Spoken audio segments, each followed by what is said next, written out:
আমাদের আজকে যে চ্যাপ্টারটা কাজ শক্তি ক্ষমতা এই চ্যাপ্টারটা মোটামুটি ছোট বাট মোটামুটি ভালোই কনসেপ্ট আছে এখানে নদীন কুয়ার কিছু অঙ্ক আছে কুয়ার অঙ্কগুলো ভালো তো শুরু করি আমরা ক্লাসের শুরুতেই আমাদের একটু বেসিক কিছু আইডিয়া থাকা দরকার কাজ শক্তি ক্ষমতার কাজ টপিকটার আন্ডারে আমরা এইচএসসি এমসিকিউ হান্টার সিরিজ সম্পর্কে যদি একটু বলতে চাই এমসিকিউ হান্টার সিরিজের আন্ডারে মোট আমি তোমাদেরকে 1500 এমসিকিউ পড়ে দেওয়ার টার্গেট আছে আমার এটা আমি অনেকবার অনেক জায়গায় বিভিন্নভাবে বলার চেষ্টা করতেছি আপনারা যদি জানতে পারেন আলহামদুলিল্লাহ না জানলে যারা নতুন জানেন না তাদের জন্য মোট আমি 1500 এমসিকিউ পড়াইয়া দিব প্রথম পত্র এবং দ্বিতীয় পত্রের আন্ডারে মোট আমাদের 21টা চ্যাপ্টার এন্ড সেই 21টা চ্যাপ্টারের আলোকে আমাদের 1500 এমসিকিউ টার্গেট আছে যেখানে আমরা ইচ এন্ড এভরি চ্যাপ্টারে 50টা করে এমসিকিউ ধরে চলতেছি যেগুলো বড় চ্যাপ্টার সেগুলোতে 100টা করে এমসিকিউ যায় এ পর্যন্ত আমরা প্রথম পত্রের মোট 2, 3 এবং 4 তিনটা চ্যাপ্টার পড়ছি তিনটা চ্যাপ্টার আন্ডারে আমরা টোটাল 200 এমসিকিউ পড়ছি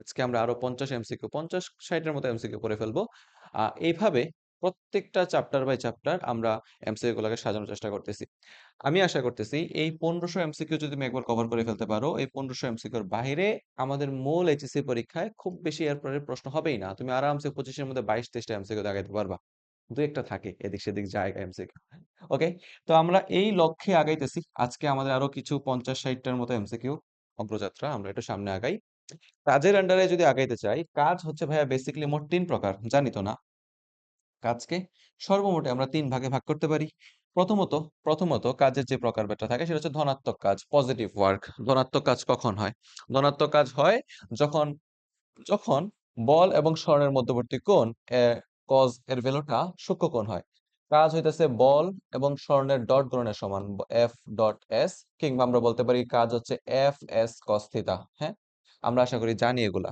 যদি না জেনে থাকো একটু শুনে রাখো কাজ মোট 3টা বিষয়ের উপর নির্ভর করে কাজ 2টা বিষয়ের উপর নির্ভর করে না বলেও আমরা খালি মনে করি কাজ বল এবং স্বর্ণের উপর ডিপেন্ড করে না ডাব্লিউ আলটিমেটলি 3টা ফ্যাক্টরের উপর ডিপেন্ড করে বল স্মরণ এবং থিতা এই 3টা জিনিসের উপর কাজ নির্ভর করে বল এবং স্বর্ণের মধ্যবর্তী কোণের উপর নির্ভর করে কাজ মূলত 3 প্রকার ধনাত্মক কাজ বলতে আমরা বুঝতেছি যেই যখন বল এবং স্বর্ণের মধ্যবর্তী কোণটা সূক্ষ্ম কোণ হয় অর্থাৎ থিতার ভ্যালুটা 0 ডিগ্রি থেকে বড় হয় এবং 90 ডিগ্রি এর মাঝখানে থাকে তখন আমরা আলটিমেটলি এটার বলি ধনাত্মক কাজ ধনাত্মক কাজের উদাহরণ হচ্ছে বলের দিকে কৃত কাজ বল যেদিকে যাইতেছে বলের দিকে প্রযুক্ত বলের দিকে কৃত কাজ ব্যক্তি কর্তৃক কৃত কাজ হ্যাঁ ওকে আর আরেকটা প্রবৃত্তি হয়ে যায় কাজে সেটা হচ্ছে ঋণাত্মক কাজ ঋণাত্মক কাজ হচ্ছে ঠিক উল্টাটা যদি cos থিটাটা কি হয় সূক্ষ্ম কোণ হয় যদি সূক্ষ্ম কোণ হয় তাহলে যদি ধনাত্মক কাজ হয়ে থাকে তাহলে এবার ঋণাত্মক কাজ আমরা পাইতেছি যদি বল এবং স্বর্ণের মধ্যবর্তী কোণটা স্থূল কোণ হয় অর্থাৎ 90 ডিগ্রি অপেক্ষা বড় এবং 180 ডিগ্রি এর সমান বা তার অপেক্ষা ছোট যদি থাকে এমন কাজকে আমরা বলে থাকি এটা হচ্ছে ঋণাত্মক কাজ মানে হচ্ছে বলের বিরুদ্ধে কৃত কাজ ঘর্ষণ বল দ্বারা কাজ সান্দ্র বল দ্বারা কাজ এগুলো হচ্ছে আলটিমেটলি ঋণাত্মক কাজের উদাহরণ ওকে ভাইয়া যেমন অভিকর্ষ বল দ্বারা কৃত কাজ আলটিমেটলি কিন্তু নেগেটিভ ওয়ার্ক কারণ বেসিক্যালি তুমি একটা বস্তুকে যেদিকে উঠাইতেছো অভিকর্ষ বল তার বিপরীত দিকে বল প্রযুক্ত করতেছে তাহলে এখানে অভিকর্ষ বল দ্বারা কৃত কাজ আলটিমেটলি নেগেটিভ ওয়ার্ক হয়ে যাচ্ছে কাজের আরেকটা ক্রাইটেরিয়া হচ্ছে শূন্য কাজ ওকে আমরা এটাকে বলি নাল ওয়ার্ক ওই যে বুঝতেই পারতেছো তোমরা জানো যখন বল এবং স্বর্ণের মধ্যবর্তী কোণ থিটা ইকুয়াল টু 90 ডিগ্রি হয়ে যায় তখন আমরা বলি যে এটাকে শূন্য কাজের উদাহরণ হিসেবে চিনে থাকি তোমরা বুঝতেই পারতেছো এই দুইটা সীমানার মধ্যে আমি বলতেছি থিতার ভ্যালু 0 ডিগ্রি সমান হইতে পারে বাট এখানে কিন্তু একবারও বলি নাই 90 ডিগ্রি সমান হবে এখানে বলতেছি 90 ডিগ্রি অপেক্ষা বৃহত্তর হবে 180 ডিগ্রির সমান কিংবা তার থেকে ছোট এখানে একবারও বলি নাই যে 90 ডিগ্রি সমান হতে পারে এই দুইটার একটা তো বলি নাই কারণ থিতার ভ্যালু যদি 90 ডিগ্রি হয়ে যায় সেক্ষেত্রে এটা শূন্য কাজের উদাহরণ হয়ে যায় শূন্য কাজের পারফেক্ট উদাহরণ হচ্ছে কেন্দ্রমুখী বল দ্বারা কৃত কাজ ভাইয়া এমসিকিউতে খুবই জরুরি কেন্দ্রমুখী বল দ্বারা কৃত কাজ কেন্দ্রমুখী বল দ্বারা কৃত কাজ তোমরা কি কেন্দ্রমুখী বল দ্বারা কৃত কাজ কেন্দ্রমুখী বল সম্পর্কে অবগত আছো কিনা যদি যাই না থাকো ভাইয়ার একটু জানাই দাও তো কেন্দ্রমুখী বলের ভেক্টর রূপটা কি হবে এটা খুবই জরুরি একটা এমসিকিউ এটা অনেক ভালো একটা এমসিকিউ যেটা আমরা নিউটনের বলবিদ্যা ক্লাসে পড়ছি যদি না যাই না থাকো এরকম অনেক এমসিকিউ আছে যেটা এমসিকিউ হান্টার সিরিজের আন্ডারে আমি গত চ্যাপ্টারে পড়াইছি কেন্দ্রমুখী বলের ভেক্টর রূপটা কি হবে কেন্দ্রমুখী বল দ্বারা কৃত কাজ ওকে ভাইয়া তো কেন্দ্রমুখী বল দ্বারা কৃত কাজ যেমন শূন্য কাজের উদাহরণ সেম ভাবে সংরক্ষণশীল বল দ্বারা কৃত কাজও শূন্য কাজের উদাহরণ সংরক্ষণশীল বল দ্বারা কৃত কাজ পারফেক্ট হয় পারফেক্ট হয় যদি আপনারা একটা নোট করেন সুন্দর মতো যেটা নোট করেন আমার সাথে সাথে আগান নোট করে করে আগালে সুন্দর হবে যারা যারা এই ক্লাসটাকে সুন্দর মতো নোট করে আপলোড করতে পারবা, আমার এই অ্যাকাউন্টে ছোট একটা নক দিও যে ভাই আমি নোট করছি সুন্দর মতো, তোমার বিকাশে হোক মোবাইল নাম্বারে হোক আমি ছোট একটা গিফট পাঠিয়ে দেবো ইনশাল্লাহ। চেষ্টা করেন একটু নোট করতে, কারণ আলটিমেটলি নোট জিনিসটা তোমার পাশে থাকে, একটু লেখা লেখা বললে বিষয়টা মনোযোগ বাড়ে। বুঝতেছো ভাইয়া? তো সংরক্ষণশীল বল দ্বারা কৃতকাজ কিসের উদাহরণ ভাইয়া? শূন্য কাজের উদাহরণ। সংরক্ষণশীল বল দ্বারা কৃতকাজ কাজ। ওকে, চিন্তা করে দেখতে পারো কেন্দ্রমুখী বল দ্বারা কৃতকাজের উদাহরণের মধ্যে অনেক কিছু হয়ে যেতেছে। কোন একটা বস্তুকে বৃত্তাকার পথে ঘুরাইতেছো, তার কেন্দ্র, তার কৃতকাজের পরিমাণ হচ্ছে 0। পৃথিবীর চতুর্পাশে আম উপগ্রহগুলা ঘুরতেছে, কিংবা সূর্যের চতুর্পাশে পৃথিবী ঘুরতেছে, হ্যাঁ? লাইক সূর্যের চতুর্পাশে গ্রহগুলা ঘুরতেছে। এখানে কৃতকাজের পরিমাণ 0। আল্টিমেটলি বোর পরমাণু মডেল কি বলছে? যে নিউক্লিয়াস চতুর্দিকে ইলেকট্রন ঘূর্ণায়মান অবস্থায় আছে। ঘূর্ণায়মান অবস্থায় সে না শক্তি বিকিরণ করতেছে, না শক্তি গ্রহণ করতেছে। কেন সে শক্তি বিকিরণ করবে কিংবা গ্রহণ করবে? কারণ সেখানে কোনো প্রকার কাজই সংঘটিত হয় না। দ্যাটস ওয়াই আমরা দেখতে পাচ্ছি যে নিরবিচ্ছিন্নভাবে একটা ইলেকট্রন নিউক্লিয়াস চতুর্দিকে ঘুরে যাইতেছে, কারণ এই ঘূর্ণায়মান অবস্থায় কোনো প্রকার কাজ সংঘটিত হয় না, কোনো প্রকার শক্তি খরচ কিংবা কোনো প্রকার শক্তি খরচই হয় না তার আলটিমেটলি। ওকে, তো এই ছিল কাজের বেসিক কিছু কথাবার্তা। ওকে, মনে রাখবা, আহ, যদি বলা হয় ধ্রুব বল দ্বারা কৃত কাজ, তাহলে ফর্মুলা হচ্ছে এইটা। আর যদি বলা হয় পরিবর্তনশীল বল দ্বারা কৃত কাজ, পরিবর্তনশীল বল যেমন স্প্রিং বল, এটা স্প্রিং কে যত বেশি প্রসারিত করতে পারবা, প্রসারণের সাথে সাথে আমার বলের পরিমাণটা চেঞ্জ হতে থাকে। তাহলে স্প্রিং বল দ্বারা কৃত কাজ হচ্ছে ইন্টিগ্রেশন অফ এফ ডিএস, কিংবা এফ ডিএক্স ও বলতে পারতাম। ডিএস হচ্ছে সরণের রেসপেক্টে কি করতে হয়? আলটিমেটলি ইন্টিগ্রেটটা করতে হয়। যদি বলা হয় পরিবর্তনশীল বল দ্বারা কৃত কাজ, তাহলে এটা। আর যদি বলা হয় ধ্রুব বল দ্বারা কৃত কাজ, তাহলে অপরেরটা। ঠিক আছে, কাজ তিনটা বিষয়ের উপর নির্ভর করে। কাজ হচ্ছে আলটিমেটলি একটা স্কেলার রাশি। সব টুকিটাকি জিনিসপাতি শিখছি, এইবার আমরা এটা নিয়ে আগাই। কি কি এমসিকিউ পড়া যায় 23, 24, 25 কি কি এমসিকিউ আসছে দেখবো, চলেন। পারফেক্টলি। কাজের অভিকর্ষ একক কি? কাজের অভিকর্ষ, কাজের বেসিক একক হচ্ছে জুল। আর কাজের অভিকর্ষ একক হচ্ছে W=mgh। ওকে, সেটাকে আমরা বলি কেজি মিটার। কাজের অভিকর্ষ যে একক, বেসিক্যালি আমরা এটা বলে থাকি কেজি মিটার। তাহলে মনে রাখবা, কাজের অভিকর্ষ একক, ভুল বলছি, দুঃখিত দুঃখিত, কাজের অভিকর্ষ এককও জুলই হবে। কেজি মিটার অন্য কিছু ছিল। কাজের অভিকর্ষ এককও জুলই থাকবে, জুল। কাজের একক সর্বদাই জুল। দুঃখিত, আমি একটু চেঞ্জ হয়ে গেছিল। কাজের অভিকর্ষ এককেও আমাদের আলটিমেটলি জুলই থাকবে। ওকে, চলো। বল এবং স্বর্ণের মধ্যবর্তী কোণ কত হইলে ধনাত্মক কাজের শর্ত থাকে? ঠিক আছে, তো দেখো আমরা ধনাত্মক কাজের জন্য মাত্র দেখছিলাম যে ধনাত্মক কাজের জন্য আলটিমেটলি থিটা ইকুয়ালস টু হয়ে যেতেছে 0 থেকে 90 ডিগ্রির মাঝখানে হইতে হবে, অর্থাৎ সূক্ষ্মকোণ হইতে হবে। তাহলে কাজের অভিকর্ষ একক মধ্যবর্তী যে কোণটা থাকবে, সেটাকে অবশ্যই 0 ডিগ্রি এবং 90 ডিগ্রির মাঝখানে থাকতে হবে, অর্থাৎ ঠিক প্রথমটা হচ্ছে আমাদের সঠিক উত্তর এখানে। ক হচ্ছে সঠিক উত্তর। দেখো এই এই যে এমসিকিউ গুলো আছে, এগুলো ছোট ছোট এমসিকিউ, এগুলা তাড়াতাড়ি করে ফেলা যায়, তবু এগুলো ইম্পর্টেন্ট থাকতে পারে। কখন আমার ধনাত্মক কাজ পাইতে পারি, কখন আমরা ঋণাত্মক কাজ পাইতে পারি, এরকম এমসিকিউ আসতে পারে। দেখো বলছিলাম, বলের বিরুদ্ধে কাজ সম্পূর্ণ হয় যখন বল এবং স্বর্ণের মধ্যবর্তী কোণ কত হয়। মনে রাখবা, বলের দিকে কাজ সম্পাদিত হলে সেটা হয় ধনাত্মক কাজ।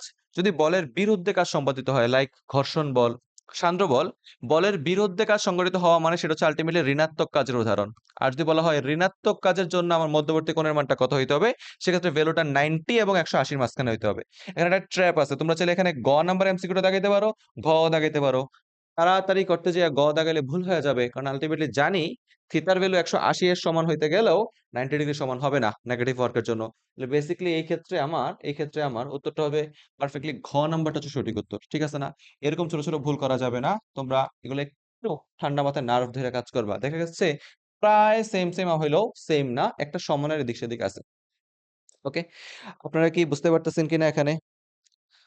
ওকে, একজন উত্তর করছে, ওয়ালাইকুম সালাম।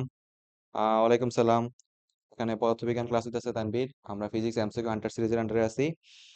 ওকে, ওয়ালাইকুম সালাম। আচ্ছা, বলতেছে F vector equals to M omega square R vector. এটা কিন্তু কেন্দ্রমুখী বলের রাশিমালা। ওকে, তো কেন্দ্রমুখী বল থেকে তুমি এটার ভেক্টর রূপটা কিভাবে প্রকাশ করবা, ভেক্টর রূপটা দেখাইতে হবে। ঠিক আছে, এম ওমেগা স্কয়ার, সামিয়ারে বলতেছে, সামিয়া তাবাসসুম বলতেছে ভাইয়া কেন্দ্রমুখী বলের ভেক্টর রূপ হচ্ছে এম ওমেগা স্কয়ার আর। এটা কেন্দ্রমুখী বলের রাশিমালা, এটার ভেক্টর রূপ কিভাবে কিভাবে আসছে? এম ওমেগা স্কয়ার কিন্তু এটা বেসিক ফর্মুলা না, এটা আসছে এম ভি স্কয়ার আর থেকে। তো এম ভি স্কয়ার বাই আর থেকে কিভাবে প্রকাশ করবা? দেখো, এম ভি স্কয়ার বাই আর রে কিভাবে প্রকাশ করবে এটা ক্লাস লাস্টে বলে দিব আমি, সমস্যা নেই। চলো আমরা আগাই, সামনে যাই, এমসিকিউ তে যাই। ওখানে একটা চিত্র দেওয়া আছে, আমি জানি না তোমরা চিত্র দেখতে পাচ্ছ কিনা, কারণ পিডিএফ করলে আলটিমেটলি চিত্রগুলো একটু নষ্ট হয়ে যায়। আমি এখানে মূল চিত্র তোমাদের এঁকে দিচ্ছি ভাইয়া। এখানে একটা সরণ দেওয়া আছে, এই বরাবর সরণ। এন্ড এই বরাবর হচ্ছে ফোর্স এফ। ওকে, বল এবং স্বর্ণের মধ্যবর্তী কোণ দেওয়া আছে বস, একটু খেয়াল করেন, এই মধ্যবর্তী কোণটা হচ্ছে থিতা। জানতে চাওয়া হচ্ছে বল এবং স্বরণের কোন মানের জন্য কাজ শূন্য হবে, অথবা বল স্বরণের মধ্যবর্তী কোণ কত হলে কাজ শূন্য হবে। হ্যাঁ, প্রশ্ন আইকা তাহলে আমি ভুল করছি, কারণ বল এবং স্বরণের মধ্যবর্তী কোণ থিতা ইকুয়াল টু 90 ডিগ্রি হলে সেটা শূন্য শূন্য কাজের উদাহরণ হয়ে থাকে, অর্থাৎ এই ক্ষেত্রে উত্তরটা হচ্ছে গ নাম্বার সঠিক উত্তর। ওকে, প্রশ্নের দিকে উদ্দীপকের দিকে তাকানো লাগে না, জাস্ট বেসিক অবস্থা চিন্তা করে দেখেন, কখন কাজের পরিমাণ শূন্য হবে। কাজের পরিমাণ শূন্য হয় যখন বল এবং স্বরণের মধ্যবর্তী কোণ 90 ডিগ্রি হবে। অর্থাৎ থিতার ভ্যালুর উপর ডিপেন্ড করে অনেক অনেক এমসিকিউ আসছে। কেন্দ্রমুখী বল দ্বারা কৃত কাজ কত? একটু উত্তরটা জানায় দাও। একটু জানতে চাচ্ছি, বলে দাও আমাকে, কেন্দ্রমুখী বল দ্বারা কৃত কাজের মান কি হবে? তোমরা শুনতে পাচ্ছ? কেন্দ্রমুখী বল দ্বারা কৃত কাজ কি হবে বলো তো? কেন্দ্রমুখী বলের দ্বারা কৃত কাজ হইতেছে আলটিমেটলি শূন্য কাজ, জানি তো ভাইয়া। কেন্দ্রমুখী বল দ্বারা কৃত কাজ হচ্ছে শূন্য কাজের উদাহরণ। কেন্দ্রমুখী বল দ্বারা কৃত কাজের উদাহরণগুলো বলছি, নিউক্লিয়াসের চতুর্দিকে ইলেকট্রনের ঘুরে বেড়ানো, সূর্যের চতুর্দিকে পৃথিবীর ঘুরে বেড়ানো, কোন একটা সুতার অগ্রভাগে বস্তু নিয়ে ঘোরাচ্ছ, কেন্দ্রমুখী বল দ্বারা কৃত কাজের পরিমাণ শূন্য হচ্ছে। ওকে, ঠিক আছে, চলো সামনে যাই। এইবার থেকে কিছু ম্যাথমেটিক্যাল প্রবলেম করি, চলেন। কোশ্চেন গুলা আপনারা এটা ভাববেন না যে র্যান্ডম যে কোনো এমসিকিউ আমি নিয়ে আসছি, এটা সিলেক্ট বোর্ড 25 আসা এমসিকিউ। এখানে প্রত্যেকটা এমসিকিউ ক্যারেট কলেজের কোশ্চেন আছে, বোর্ড 25 সাল 24 সাল 23 সালের কোশ্চেন আছে, কলেজের প্রশ্নগুলো বিশ্লেষণ করে নেওয়া হয়েছে। সবগুলো কোশ্চেন খুবই ইম্পর্টেন্ট, একটু বোঝার চেষ্টা করেন। কোশ্চেনে বলা হইতেছে কোন ব্যক্তি 10 কেজি ভরের একটা ব্যাগ নিয়ে সমতল পথে 10 মিটার দূরত্ব অতিক্রম করলে অভিকর্ষ বল দ্বারা কাজের পরিমাণ কত? এটা বোঝানোর জন্য একটা জিনিস বুঝাই। মনে করো কোন একজন ব্যক্তি এটা সারফেসের উপরে আছে। আমি জানি অনেকের মাথায় উত্তর রেডি হয়ে গেছে, যারা পারো আলহামদুলিল্লাহ জানাই দিবেন উত্তরটা কি হচ্ছে। কোন একজন ব্যক্তি এক এম ভর নিয়ে আনুভূমিক বরাবর সে ধরো এস পরিমাণ বা এক্স পরিমাণ দূরত্ব অতিক্রম করছে এবং সে এ বিন্দু থেকে বি বিন্দুতে গেছে। এখন প্রশ্ন হচ্ছে যে এখানে সে যে পরিমাণ কাজ করছে সেই কাজের পরিমাণটা কত, অভিকর্ষ বল দ্বারা কৃত কাজের পরিমাণ কত। মনে রাখবা, অভিকর্ষ বল দ্বারা কৃত কাজ আনুভূমিক বরাবর কখনোই থাকে না। আনুভূমিক বরাবর অভিকর্ষ বল দ্বারা কৃত কাজের পরিমাণ সর্বদা শূন্য হয়ে যায়। কিভাবে? মনে করো অভিকর্ষ বলের মান কত? ডাব্লিউ ইকুয়ালস টু এমজি, বস্তুর ওজনের সমান। এক্ষেত্রে যেই এম ভরের বস্তুটা সে নিছে, এম ভরের বস্তুর ওজন পৃথিবীর সেন্টার বরাবর, এটা হচ্ছে ফোর্স এমজি। এবং ব্যক্তি আগাইতেছে কোন দিকে? ব্যক্তি আগাইতেছে ঠিক আনুভূমিক বরাবর আগাচ্ছে। তাহলে সেক্ষেত্রে তার স্মরণের ডিরেকশন এন্ড বলের ডিরেকশনের মধ্যবর্তী কোণটা কত হয়ে যাচ্ছে? 90 ডিগ্রি হয়ে যাচ্ছে না? দ্যাটস ওয়াই আনুভূমিক বরাবর যখন কোনো একটা বস্তুকে আমরা নিয়ে যাওয়ার চেষ্টা করি, তখন অভিকর্ষ বল দ্বারা কাজের পরিমাণটা শূন্য হয়ে যায়। দ্যাটস ওয়াই আমরা তার মধ্যে কোনো প্রকার বিভব শক্তি জমা হইতে দেখি না। একটা নতুন ইনফরমেশন দিচ্ছি। বিভব শক্তি কি ভাইয়া? কোন একটা বস্তুর উপর যখন অভিকর্ষ বল দ্বারা কৃত কাজ সংঘটিত হয়, তখন ওই বস্তুর মধ্যে কাজটা বিভব শক্তি আকারে জমা হয়। তোমার হাতে থাকা ফোনটাকে তুমি টেবিলের এক স্থান থেকে জাস্ট 10 সেন্টিমিটার ডানে কিংবা বামে সরাইয়া রাখো, দেখবে যে তার মধ্যে কোনো প্রকার বিভব শক্তি সঞ্চারিত হচ্ছে না। কিন্তু ফোনটারে যদি একটু পারো ভূমি থেকে 10 সেন্টিমিটার বা 20 সেন্টিমিটার উপরে তুইলা ছেড়া দিয়া দেখো তো, দেখবা যে সাথে সাথে এটা মুহূর্তের মধ্যে পড়ে যাচ্ছে। কারণ তুমি যেটাকে উলম্ব বরাবর যখন উপরের দিকে উঠাইছো, অর্থাৎ তুমি যখন ফোর্সটা উলম্ব বরাবর দিবা, তখন দেখো তুমি বল এবং স্বর্ণের মধ্যবর্তী কোণ আলটিমেটলি কি হচ্ছে না, 90 ডিগ্রি হচ্ছে না, 180 ডিগ্রি হচ্ছে।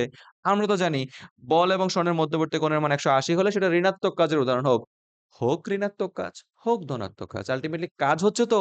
তাহলে সেই ক্ষেত্রে বস্তুর মধ্যে কিছু পরিমাণে কাজ হয়। এই কারণে আমরা উলম্ব বরাবর একটা বস্তুকে স্থানান্তরিত করলে তাতে বিভব শক্তি জমা হইতে দেখি, অর্থাৎ অভিকর্ষ বল দ্বারা কাজ হইতে দেখি।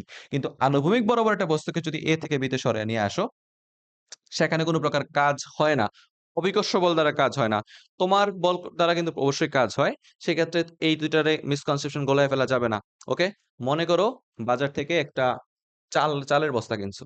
১০ কেজি ভরে একটা চালের বস্তা কিনছো। এখন ধরো সেই চালের বস্তাটা কোন একজন ব্যক্তির মাথায় তো তুইলা দিতে হবে তোমার। তো সেই ব্যক্তি ধরো এ বিন্দু থেকে এ বিন্দু থেকে হাঁটতেছে। হাইটা এটা তোমার সাথে ধরো ১০ মিটার সামনে আসছে, রাইট? ১০ মিটার পরিমাণ সামনে আসছে। অ্যান্ড এই বিন্দুতে এসে তোমাকে ড্রপ করে দিয়ে গেছে বস্তাটা। অ্যান্ড তুমি যদি ওরা এসব বুঝাইয়া বলো ফিজিক্স এর কনসেপ্ট অনুসারে, দেখেন আপনি যে চালের বস্তা নিছেন, চালের বস্তার কারণে ওজন হইছে নিচের দিকে, আপনার সরণ হইছে সামনের দিকে, মধ্যবর্তী কোণ 90 ডিগ্রি, আপনি কোন প্রকার কাজ করেন নাই, তাই কোন প্রকার পয়সা পাবেন না। এটি করলে কিন্তু খুব ভুল হয়ে যাবো। কারণ এখানে ব্যক্তি কিন্তু তোমার কাছ থেকে চার্জ করতেছে অভিকর্ষ বলের কাজ হিসাবে না, সে তার নিজের কাজ হিসাবে। ব্যক্তি কর্তৃক কাজ তো অবশ্যই হইছে এনে। কারণ কি? ব্যক্তি এখানে বল প্রয়োগ করছে সম্মুখ দিকে, সে অগ্রসর হইছেও সম্মুখ দিকে। তাহলে ব্যক্তি কর্তৃক, পার্সন কর্তৃক, এজেন্ট কর্তৃক কাজ হইছে কিনা? হইছে। ধনাত্মক কাজই হইছে। অবিকর্ষ বল দ্বারা কাজ হয় নাই। মনে রাখবা, কোন একটা বস্তুর উপর এট এ টাইম বিভিন্ন ধরনের কাজ হইতে পারে। অবিকর্ষ বল দ্বারা কাজের মান একরকম হইতে পারে। ধনাত্মক কাজ মানে ব্যক্তি কর্তৃক এজেন্ট কর্তৃক এক ধরনের কাজ হইতে পারে, ফ্রিকশনের বিরুদ্ধে একরকম কাজ হইতে পারে। তাই দেখার চেষ্টা করবে প্রশ্নে কোন পার্সপেক্টিভটা নিয়ে কথা বলতেছে। এখানে প্রশ্নে অভিকর্ষ বল দ্বারা কাজ নিয়ে কথা বলছে, দ্যাটস ওয়াই এই উত্তরটা 0 জুল হয়ে যাবে। যদি এখানে বলতো ব্যক্তি কর্তৃক কতটুকু কাজ হবে, তাহলে আমি বইলা দিতাম এজেন্ট কর্তৃক কাজ হইতাছে, এজেন্ট কর্তৃক কাজ হইতাছে বল এফ এস কস থিটা। তাহলে সেক্ষেত্রে আমি এফ এস থিটার ভ্যালু মধ্যবর্তী কোণ হচ্ছে 0 ডিগ্রি, সেক্ষেত্রে এফ এর মান ওজনের সমান হয়ে যেত। ওকে, ঠান্ডা মাথায় বুঝো প্রশ্নে কি অভিকর্ষ বল দ্বারা বলতেছে নাকি ব্যক্তি কর্তৃক কাজ বলতেছে, টুকিটাকি জিনিসপাতি পইরো। উত্তর 0 জুল মুখস্থ করে আগে যাইও না, তাড়াতাড়ি কইরা। ওকে, আশা করি এমসিকিউ এটা ক্লিয়ার হয়েছে সবার মধ্যে, সব ঠিকঠাক আছে। তোমরা শুনতে পাচ্ছ কিনা আমাকে? ওকে, পারফেক্ট। মনির আলী সুন্দর হচ্ছে, সামিয়া তাবাসসুম সুন্দর হচ্ছে, রুমি সুন্দর হচ্ছে, শিফা ইসলাম সুন্দর হচ্ছে। আরেক ব্যক্তি আপনার নাম আমি পড়তে পারতেছি না, জানাইয়া দিবা তোমার নাম কি। ওকে, ঠিক আছে ভাইয়া, আগাচ্ছি। আচ্ছা, কোন একটা বস্তুর উপর ঠিক এত মানের পরিবর্তনশীল বল এক্স অক্ষ বরাবর গতিশীল হলে বস্তুটির সরণ x = 0 থেকে x = 3 মিটার পর্যন্ত হলে কৃতকাজ কত? ভাইয়া তোমরা একটু আগে শিখছো যে কৃতকাজ W হচ্ছে ইন্টিগ্রেশন অফ এফ ডিএস। বলছিলাম না পরিবর্তনশীল বল দ্বারা কৃতকাজ ultimately integration of F d s. এখানে সরণটা x অক্ষ বরাবর হইছে, that's why F d x বলতে হচ্ছে আমাকে। ঠিক আছে, সরণের শুরু হচ্ছে 0 থেকে, শেষ হচ্ছে 3 এ যায়া। তাহলে আমরা বেসিক একটা ইন্টিগ্রেশন করতে যাচ্ছি। আমার এখানে ইন্টিগ্রেশনের পরিমাণ হচ্ছে 5x² মাইনাস এক্স প্লাস 1। ওকে, সরণের সাপেক্ষে পরিবর্তনশীল বলের যে ইন্টিগ্রেশনটা করছে 0 থেকে কত হচ্ছে 3। তাহলে আলটিমেটলি এখানে দেখো এক্স এর সাপেক্ষে যদি ইন্টিগ্রেট করি, 5 এক্স এর সাপেক্ষে 5x² ইন্টিগ্রেশন হচ্ছে 5x³/3 minus x²/2 plus x 0 to 3। Okay, তাহলে x এর ভ্যালুগুলো ইনপুট দিয়ে দাও। x এর মান 3 বসায় দাও একবার, 0 বসায় দাও একবার। যদি 3 বসায় দেই তাহলে বেসিক মানগুলো আসতেছে কত একটু দেখতো ভাইয়া, কত আসে x এর ভ্যালুগুলা। 3 বসায় দিলে হচ্ছে, আমি এপাশে হিসাব করব, 5 × 27/3, 9/2 প্লাস 3। ওকে, মাইনাস 0, ওই পাশে পুরোটা শূন্য হয়ে গেছে। 3 নং 27, তাহলে 5 নং 45 যোগ 3 বিয়োগ 9/2, অ্যাপ্রক্সিমেটলি আসছে 48 থেকে যদি আমি 4 বাদ দিয়ে দেই সেক্ষেত্রে উত্তরটা হয়ে যাবে 43.5 জুল। হাতে ক্যালকুলেটর না থাকার কারণে আমি হাতে ক্যালকুলেশন করছি, আপনারা দেখবেন আমি ঠিকঠাক আছে কিনা। হইতে পারে আমার যোগ বিয়োগে একটু ভুল হইতে পারে। ঠিক আছে, ভাইয়া পদার্থবিজ্ঞান ক্লাস কি আজকে প্রথম শুরু হয়েছে কিনা? না ভাইয়া, এর আগে টোটাল 4টা ক্লাস গেছে পদার্থবিজ্ঞানের উপর। টোটাল 200 এমসিকিউ পড়ায় দেওয়া হয়েছে, প্রত্যেকটা ক্লাস রেকর্ডেড অবস্থায় আছে আমার ম্যাথভিডিও চ্যানেলে। একটু যা চ্যানেলটা বাড়ি দিয়ে দিবা, একটু দেখে নেবা। ঠিক আছে, পিডিএফ আকারে দিয়ে দিছি সবগুলা, ক্লাস নোট দিয়ে দিছি। যদি ক্লাস নোট দেখা না বুঝো সেখানে পাশাপাশি আমি রেকর্ডেড অবস্থা দিয়ে দিছি ক্লাস, কোনো সমস্যা নাই। ওকে, চলেন সামনে যাচ্ছি। বলতেছে ভূমি থেকে 3 মিটার উচ্চতা বিশিষ্ট একটি স্থান থেকে 2 কিলোগ্রাম ভর বিশিষ্ট একটি কাঠের টুকরা ঢালু পথ বেয়ে এত জুল শক্তি নিয়ে মাটিতে পড়ছে। ঠিক আছে, বেয়ে পড়ার জন্য ঘর্ষণ কর্তৃক কাঠের টুকরাটির ওপর কাজের পরিমাণ কত? একটু বোঝার চেষ্টা করো, বোঝার চেষ্টা করো। উদ্দীপক দেখে যদি নিজেকে ব্ল্যাঙ্ক মনে হয়, চেষ্টা করবে একটু ড্র করে ফেলার। ভূমি থেকে 3 মিটার উচ্চতা বিশিষ্ট একটি স্থান থেকে, তাহলে মনে করো এরকম একটা প্লেস আছে আমার কাছে। প্লেসটার ক্ষেত্রে বলতেছে ভূমি থেকে কতটুকু উঁচু রে? 3 মিটার উঁচু। ওকে ভাই, এটা সমান করে নেই, দাঁড়া। 3 মিটার উঁচু একটা স্থান আছে, সেখানে আমি একটা এম ভরের বস্তু রাখছি, বুঝছিস? এম ইজ ইকুয়াল টু হচ্ছে 2 কেজি ভরের একটা বস্তু রাখছি ভাইয়া। বস্তুটাকে ঢালু পথ বেয়ে সে 50 জুল শক্তি নিয়ে মাটিতে পড়তেছে। তাহলে বুঝতেই পারতেছো এটা বস্তুটা নির্দিষ্ট গতিশক্তি নিয়ে পড়তেছে। তাহলে যেই পরিমাণ গতিশক্তি নিয়ে পড়তেছে সেই গতিশক্তির পরিমাণ হচ্ছে 50 জুল। একে ইকুয়াল টু হচ্ছে 50 জুল। বেয়ে পড়ার জন্য ঘর্ষণ কর্তৃক কাঠের টুকরাটির উপর কাজের পরিমাণ কত সেটা বের করতে হবে। তাহলে আলটিমেটলি আমরা যদি এটা বস্তুটার ব্যাগ নিয়ে আসতে পারি, আচ্ছা, সেক্ষেত্রে কত হবে? কোনো প্রকার অ্যাঙ্গেল কিছু দেয় নাই। তো সেক্ষেত্রে আমরা ঘর্ষণ কর্তৃক কৃত কাজের পরিমাণ কেমনে বের করতে পারি? এখানে যদি থিটা দেওয়া থাকতো তাহলে একটা অ্যানালাইসিসে যাইতাম। থিটা তো নাই। তাহলে আমরা যদি এখান থেকে একটা কাজ করি, E K equals to half m v square equals to হচ্ছে 50 জুল। তাহলে এখান থেকে ভি নিয়ে আসলে হচ্ছে 2 × 50 ভাগ 2 রুট, তাহলে বস্তুটা কত বেগে নেমে আসতেছে আলটিমেটলি আমার? √50, মিটার পার সেকেন্ড বেগে নেমে আসতেছে। আচ্ছা, ঘর্ষণ কর্তৃক মানে টুকরো কেচের কাজের পরিমাণ কত? আচ্ছা, তো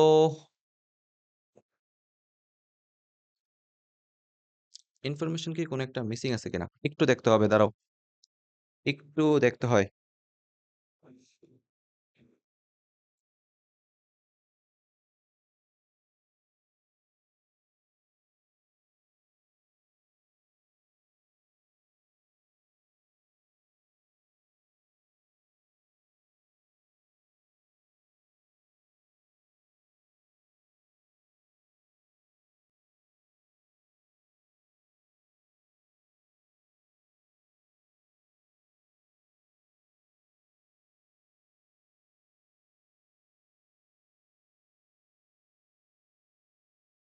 আচ্ছা, আমি এটা সলভ করে দিব। তার আগে আমি অন্য একটা প্রবলেম করি। এটা সলভ করে দিব। দেখতেছি, দাঁড়াও, সলভ করে দিব। দাঁড়াও, এটা দেখি। বলতেছে একটা বস্তুর উপর টোটাল F পরিমাণ বল প্রয়োগের ফলে সেটি একটা নির্দিষ্ট বিন্দু থেকে আরেকটা বিন্দুতে স্থানান্তরিত হয়েছিল। কৃত কাজের মান কত? দেখো, এই ধরনের প্রশ্নগুলো ভেক্টরের টুকটাক সাহায্য নেওয়া লাগে। এখানে আদি অবস্থানে কত ছিল বন্ধু বিন্দুটা? সেটা হচ্ছে 3 2 -1 বিন্দু থেকে বস্তুটার সরণ ঘটছে 4 5 1 বিন্দুতে। ওকে, তাহলে বলো তো বস্তুটার যে এই পরিমাণ সরণ হয়েছে, কতটুকু পরিমাণ তার অবস্থানের পরিবর্তন হয়েছে? অর্থাৎ অবস্থান ভেক্টরের পরিবর্তন বা সরণ ইকুয়ালস টু হইতেছে আলটিমেটলি এক্স অক্ষ বরাবর কিছুটা পরিবর্তন হয়েছে আই ক্যাপ, ওয়াই বরাবর কিছুটা পরিবর্তন হয়েছে জে ক্যাপ, জেড বরাবর কতটুকু পরিবর্তন হয়েছে কে ক্যাপ। দেখো তো, সেই এক্স অক্ষ বরাবর 3 বিন্দু থেকে 4 বিন্দুতে আসছে। তাহলে আলটিমেটলি আমি বলতে পারি তার এক্স অক্ষ বরাবর অবস্থানের পরিবর্তন হচ্ছে 4 - 3 আই ক্যাপ। ওয়াই বরাবর সে 2 পজিশন থেকে 5 পজিশনে নেমে আসছে, তাহলে বলতে পারি 5 - 2 জে ক্যাপ। জেড বরাবর সে -1 থেকে 1 এ নেমে আসছে, শেষ বিয়োগ আদি করে দাও +1, মাইনাস মাইনাসে +1 হয়ে গেছে। কেমন? আলটিমেটলি বলতে পারতেছি তার সরণের পরিবর্তন হচ্ছে এখানে, সরণের পরিবর্তন হচ্ছে এখানে, আমি পেজটা একটু লক করে নেই, একটু লক করে নিই। ওকে, ওকে।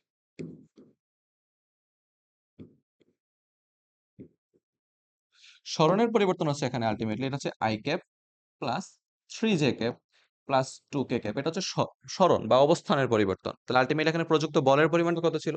প্রযুক্ত বল সেটা হচ্ছে F equals to 2I plus 3 J cap minus 4 K cap. ঠিক আছে, তাহলে আমরা জানি কৃত কাজ হচ্ছে বল এবং স্বর্ণের মধ্যবর্তী ডট গুণনের মান। তাহলে আলটিমেটলি এখানে কাজ হয়ে গেছে এফ ডট এস, বল এবং স্বর্ণের মধ্যবর্তী ডট গুণনকে আমরা কি বলি? কৃত কাজ বলি। তাহলে এখানে যদি ডট গুণন করে দাও, আই ক্যাপের সহগগুলা গুণ হবে, জে ক্যাপের সহগগুলা গুণ হবে, কে ক্যাপের সহগগুলা গুণ হবে। 2 × 1 প্লাস 3 × 3 প্লাস মাইনাসে মাইনাস হয়ে যাবে। 4 × 2 ভাইয়া একটু কাজ করেন তো। 2 যোগ 3 তিরিকা 9 বিয়োগ 8 আলটিমেটলি হয়ে যেতেছে 3 জুল। তাহলে আমি বলতে পারি এখানে কাজের পরিমাণ হচ্ছে 3 জুল। ওকে, তো এগুলো হচ্ছে বেসিক কিছু এমসিকিউ, এই বেসিক এমসিকিউ গুলো তোমরা পারো। আমরা এটা নেক্সট কোশ্চেনের দিকে যাব। নেক্সটে চলো কি বলছে দেখি। সেম ভাবে একটা বস্তুর উপর একটু আগের ম্যাথটাতে এখানে অবস্থানের পরিবর্তন দেয়া ছিল। এখনকার ম্যাথটাতে আলটিমেটলি ডিরেক্ট বলে দিছে কোনটা হচ্ছে তার সরণ, অর্থাৎ তার অবস্থান ভেক্টর সরণের পরিমাণ উল্লেখ করে দিছে সরাসরি, যে জিনিসটা আমরা একটু আগের ম্যাথে হাতে কলমে করছিলাম। তাহলে একটু দেখো তো, এখানে প্রযুক্ত বলের পরিমাণ হচ্ছে F ইকুয়ালস টু হচ্ছে 2I plus 2 j cap minus k cap. Okay, আর সরণের পরিমাণ হচ্ছে, একটা ম্যাথ বাকি আছে আমার খেয়াল আছে, আমি করে দিব, প্যারা নাই, আগে যাই। 6I plus 3 J cap minus 2 কে ক্যাপ। তো আলটিমেটলি কৃত কাজ ডাব্লিউ ইকুয়ালস টু হচ্ছে F ডট আর। আমরা যদি ডট গুণন করে দেই, 6 দুগুণে 12, 3 দুগুণে 6 বিয়োগ 2 মাইনাস হচ্ছে প্লাস হয়ে যাবে। 6 2 8, 8 যোগ 12 20 জুল। ওকে, আলটিমেটলি এটা হচ্ছে উত্তর হচ্ছে ক। তোমরা যদি অপশনগুলো যদি দেখতে না পারো, আমি লিখে দিই পাশে, এটা হচ্ছে 20 জুল লেখা আছে এর পাশে, এটা লেখা আছে 4 জুল।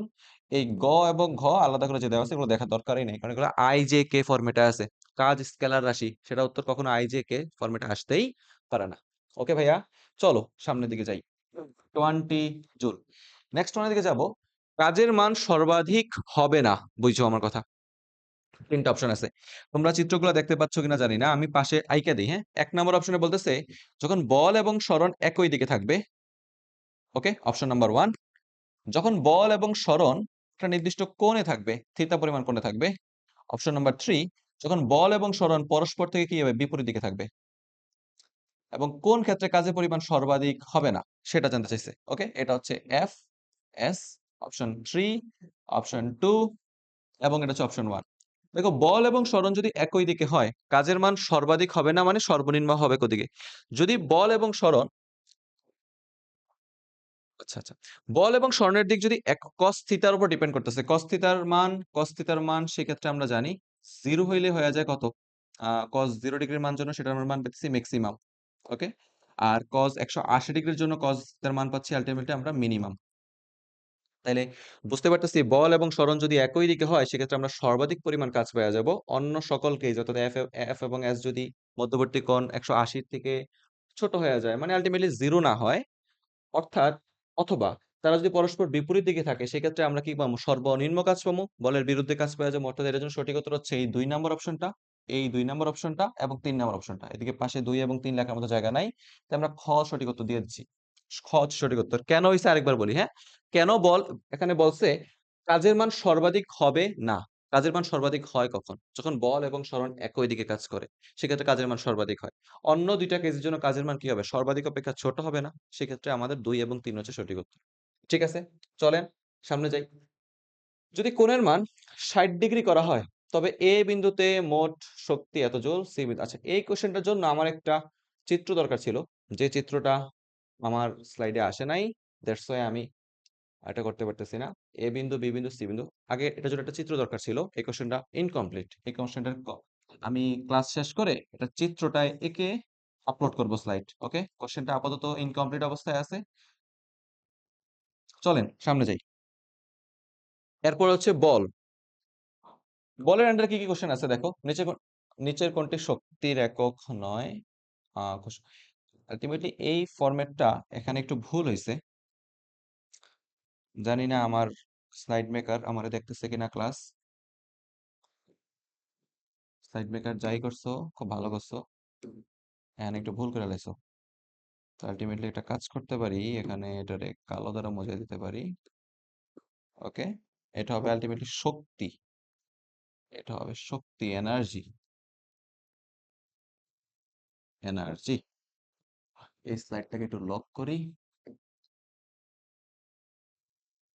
ওকে, তোমাদের কাজের আন্ডারে কোনো প্রকার কোশ্চেন আছে কিনা, থাকলে বইলো, আমি কমেন্ট চেক করে দিব। শক্তির একক কোনটা? কাজের একক এবং শক্তির একক তো একই থাকে, জুল থাকে আলটিমেটলি। ঠিক আছে না ভাইয়া? কাজে এবং শক্তির একক হচ্ছে জুল। বেসিক অবস্থা।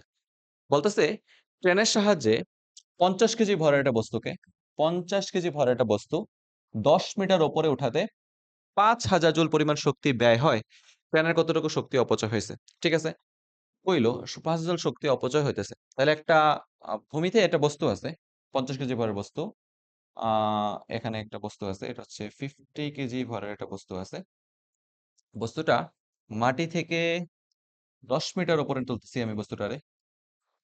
তাইলে টোটাল পরিমাণ শক্তি ব্যয় হইছে ৫,০০০ জুল। তাহলে কতটুকু শক্তি অপচয় হইছে? দেখো, আমি যদি ভূমি থেকে একটা বস্তুকে m ভরের একটা বস্তুকে ভূমি থেকে h উচ্চতায় উঠাতে চাই, সেক্ষেত্রে কৃতকাজের পরিমাণ হচ্ছে অভিকর্ষ বল দ্বারা কৃতকাজ mgh। তাহলে আমার শক্তি অভিকর্ষ বল দ্বারা যতটুকু পরিমাণ কাজ সংগঠিত হয় অতটুকু পরিমাণ খরচ হওয়ার কথা। বাট আলটিমেটলি এখানে শক্তি খরচ হইতেছে ৫,০০০ জুল। তাহলে আমি দেখতে চাচ্ছি m ভরের অর্থাৎ ৫০ কেজি ভরের একটা বস্তুকে মাটি থেকে ১০ মিটার উপরে তুলতে যে আমার কি পরিমাণ কাজ, কি পরিমাণ আম শক্তি খরচ হচ্ছে, কি পরিমাণ কাজ সংগঠিত হচ্ছে। তাহলে ৫০ গুণ ১০ ৫০০ ইনটু 9.8, তাহলে ৫০০ ইনটু 9.8 বেসিক্যালি কত হচ্ছে? এটা হচ্ছে ৪৯০০ জুল হওয়ার কথা। অর্থাৎ ৫০ কেজি ভরের একটা বস্তুকে ভূমি থেকে ১০ মিটার উপরে নেওয়ার জন্য কাজ সংগঠিত হয় ৪৯০০ জুল। বাট আমার এই ট্রেনটা ৪৯০০ জুল শক্তি খরচের পরিবর্তে ঠিক ৫,০০০ জুল পরিমাণ শক্তি ব্যয় করছে।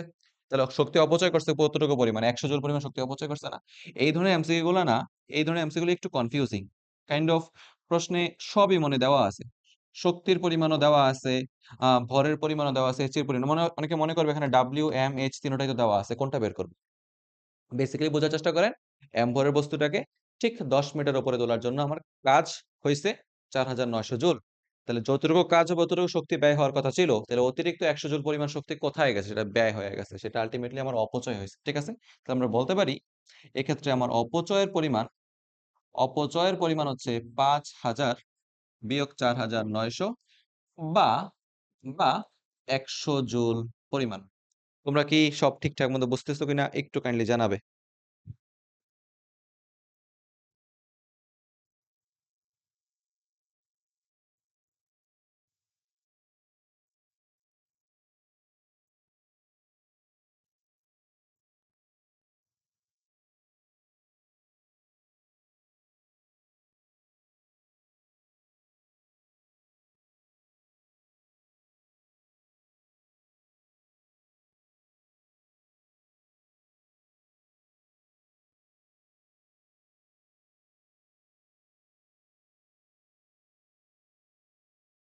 অ্যান্সারের মধ্যে প্যাচ আছে, হ্যাঁ। রুমি ৪,৯০০, অপচয় ৪,৯০০ বলা যাবে না, আয় হায়। এই যে রেজওয়ানা আক্তার রুমি ভুল করছো তো ভাইয়া।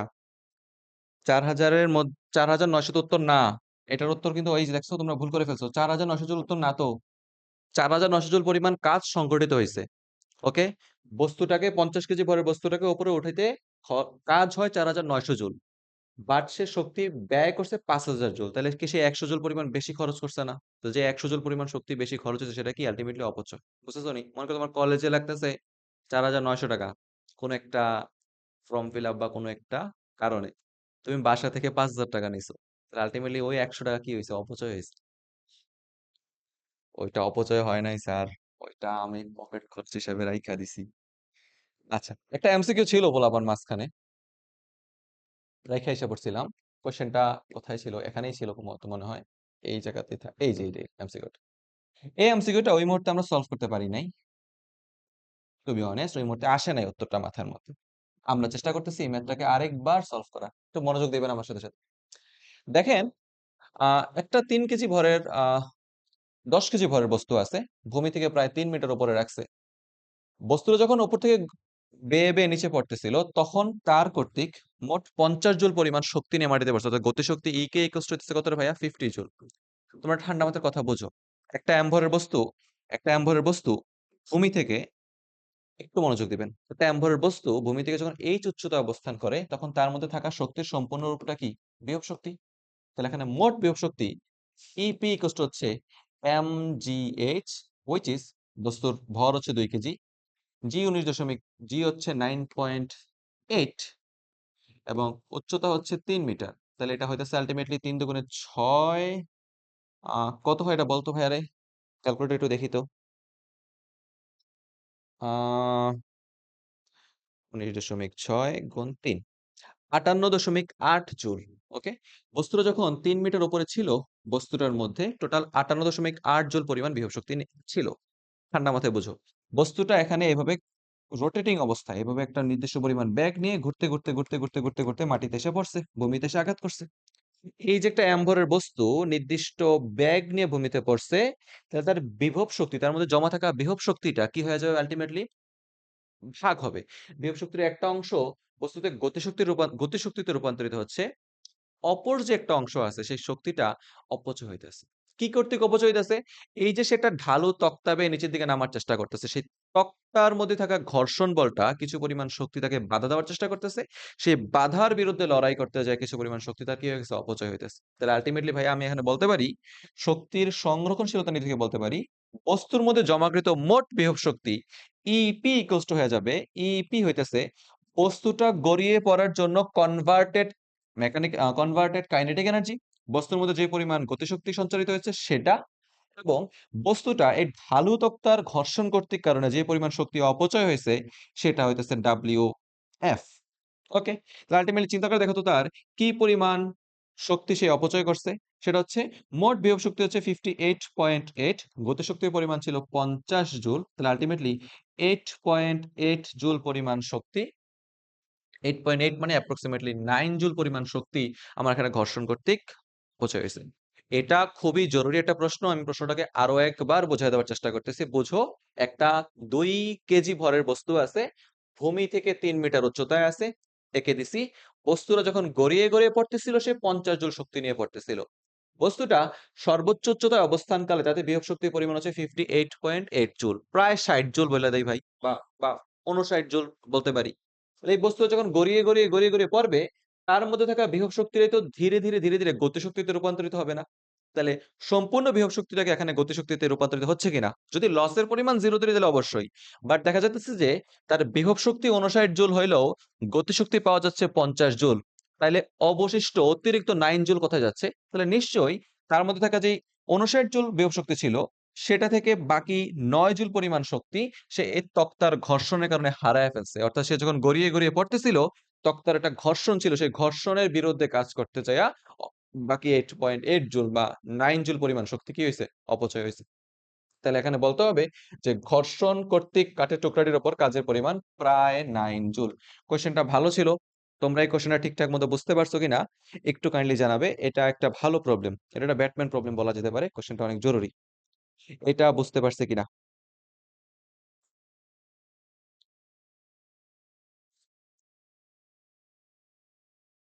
ওকে, চলেন সামনে যাই, নেক্সটে যাই, কি বলতে চাচ্ছে। তারপরে আমরা অনেকগুলো এমসিকিউ করছিলাম, এখান থেকে এমসিকিউ শুরু হয়ে যাবে। ওকে, দেখো ভাইয়া, মনে রাখবা, বলতেছে পরিবর্তনশীল বল দ্বারা কৃতকাজের রাশিমালা কোনটা? পরিবর্তনশীল বল দ্বারা কৃতকাজের রাশিমালা W ইন্টিগ্রেশন এফ ডিএক্স। ওকে, তাহলে মনে রাখবা এফ হচ্ছে কোন একটা সরণের ফাংশন হইতে হবে। এখানে বল সময়ের সাথে সাথে সরণের সাথে সাথে পরিবর্তিত হইতে হবে, ঠিক আছে? তাহলে এখানে নিচে হবে আদি সরণ এক্স আই থেকে শেষ সরণ এক্স এফ পর্যন্ত যে শেষ হবে। তাহলে চারটা অপশনের মধ্যে কোনটা ঠিক রকম? জিরো থেকে এক্স বাদ হয়ে গেছে, গ নাম্বার বাদ হয়ে গেছে, একমাত্র হ এটা আমাদের সঠিক উত্তর। কুমিল্লা বোর্ড 2015-র কোশ্চেন, অনেক আগের কোশ্চেন, পুরাতন কোশ্চেন। এফ মানে একটি পরিবর্তনশীল বলের মাধ্যমে একটি বস্তুকে মূল বিন্দু থেকে অক্ষ বরাবর 5 মিটার সরানো হলো, এতে কৃত কাজ কত? আলটিমেটলি আমরা বলতে পারি পরিবর্তনশীল বলের মাধ্যমে বস্তুটাকে মূল বিন্দু থেকে অক্ষ বরাবর 5 মিটার সরানো হয়েছে, কৃত কাজ কত? আলটিমেটলি দেখো ভাইয়া, কৃত কাজ W integration of F d x. সরাইছি কোথায়? মূল বিন্দু থেকে, জিরো থেকে কতটুকু সরাইছি? 5 মিটার সরাইছি, 0 to 5। এখানে বলের পরিমাণ দেয় নাই, তাহলে এটাই হচ্ছে আমাদের সঠিক উত্তর, অর্থাৎ গ, এটা হচ্ছে 0 to 5 এফ ডিএক্স, এটা হচ্ছে আমাদের এক্ষেত্রে সঠিক উত্তর। আশা করি আপনারা বুঝতেছেন। আমরা যদি নেক্সটে মুভ করি, যেটা বলতেছে ঘর্ষণ বল দ্বারা বস্তুর উপর কৃত কাজের পরিমাণ অলওয়েজ ঋণাত্মক।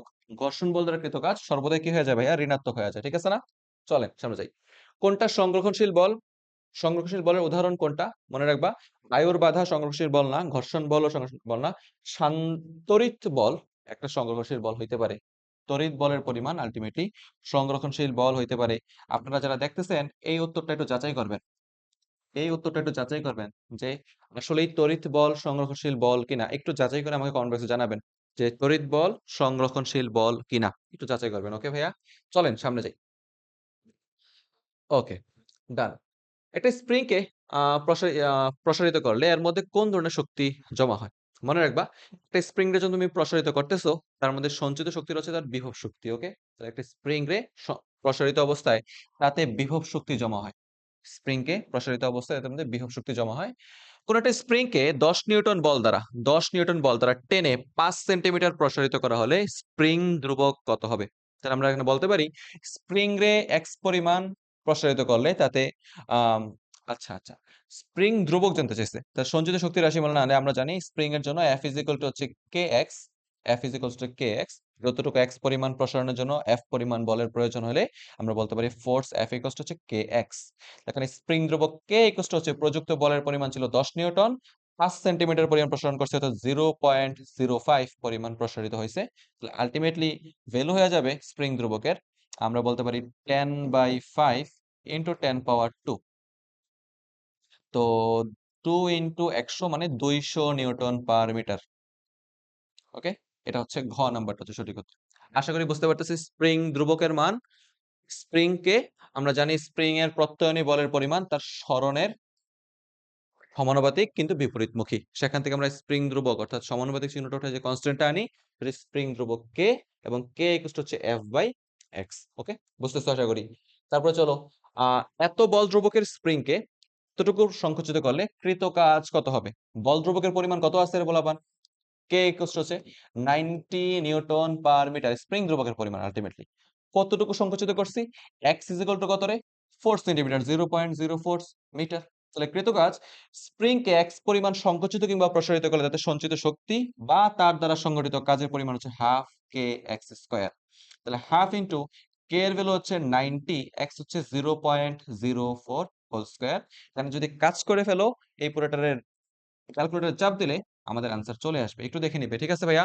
এই প্রশ্নটা যশোর বোর্ড 2025-এ আসা একটা কোশ্চেনটা অনেক ভালো মানের একটা প্রশ্ন।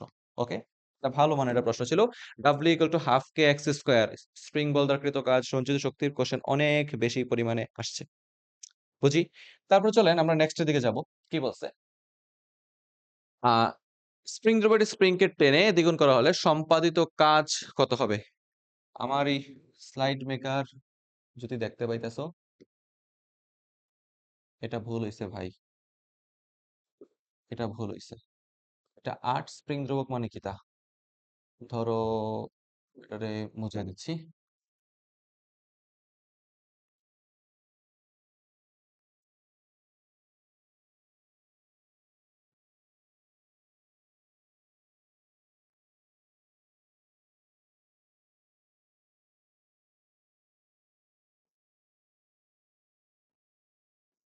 ওকে, এবার গেছি।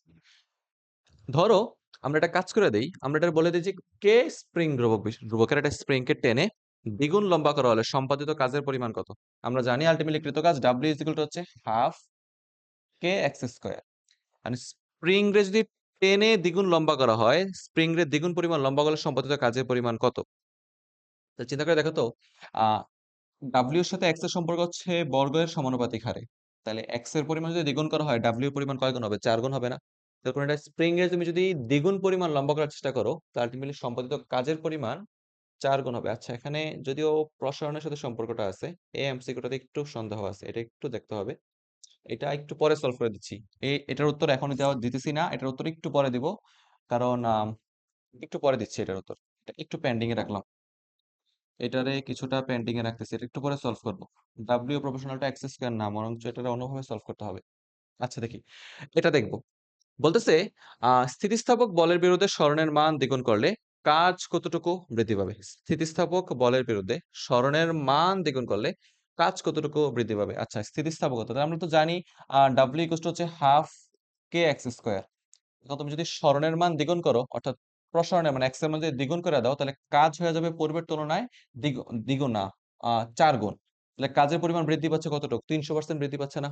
ওকে, চিন্তা করে দেখো তো, যখন তুমি এক্স ওয়ান পরিমাণ সরণ রাখছো, তখন কাজের পরিমাণ ডাব্লিউ ওয়ান। আচ্ছা, তুমি যখন এক্স টু পরিমাণ সরণ, অর্থাৎ পূর্বের তুলনায় কতটুকু করছো? পূর্বের তুলনায় দ্বিগুণ পরিমাণ যখন প্রসারণ বাড়াইছো, পূর্বের তুলনায় যখন দ্বিগুণ পরিমাণ প্রসারণ করছো, তখন ডাব্লিউ টু নিশ্চয় হইতেছে ডাব্লিউ ওয়ান এর কত গুণ? 4 গুণ হয়ে যেতেছে। বেসিক অবস্থা সমানুপাতিক সম্পর্ক দেখে বুঝতে পারতেছি। অর্থাৎ কতটুকু বাড়তেছে? প্রায় পূর্বের তুলনায় ডাব্লিউ ওয়ান এর তুলনায় প্রায় 300% পরিমাণ বৃদ্ধি পাচ্ছে। তাহলে বলতে পারি কতটুকু কাজ বৃদ্ধি পাবে? 300% বৃদ্ধি পাবে। 400% বইলো না। এখানে তুমি পার্সেন্টেজ হিসাব করতে পারো চাইলে। বলতে পারো পার্সেন্টেজ হচ্ছে পরিবর্তন W two minus W one by আদি ইনটু 100। তো সেক্ষেত্রে তুমি দেখতে পাচ্ছ বৃদ্ধি হচ্ছে 300%, 400% না।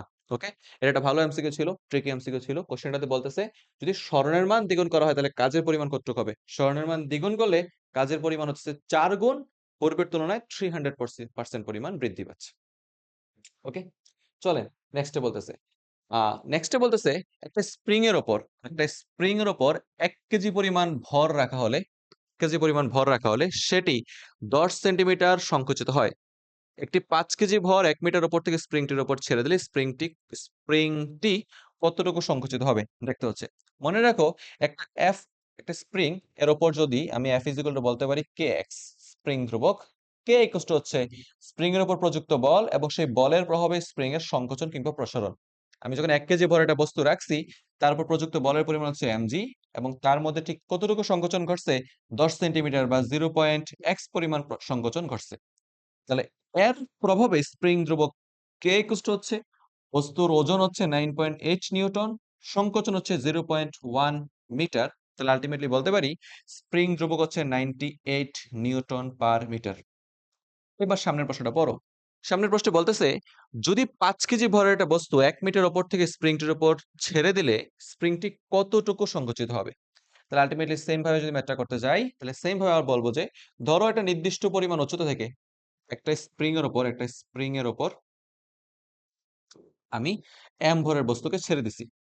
তাহলে বস্তুটা যখন এইচ উচ্চতা থেকে এসে স্প্রিং এর উপর পড়বে, এইচ উচ্চতা থেকে স্প্রিং এর উপর এসে পড়বে, তাহলে এই কন্টাক্ট মুহূর্তে বস্তুতে জমাকৃত সকল বিভব শক্তি আলটিমেটলি স্প্রিংটার মধ্যে ট্রান্সফার হয়ে যাবে না? ওকে, ধরি আমার স্প্রিংটা এক্স পরিমাণ সংকুচিত হয়েছে। তাহলে বলো তো, এখানে স্প্রিং এর মধ্যে সঞ্চিত যেই পরিমাণ শক্তি, এটা স্প্রিং কে তুমি স্কুইজ করতেছো, তাহলে তার মধ্যে যে শক্তি সঞ্চিত হবে, সেই শক্তিটা আলটিমেটলি বস্তুর বিভব শক্তি থেকে তো আসবে।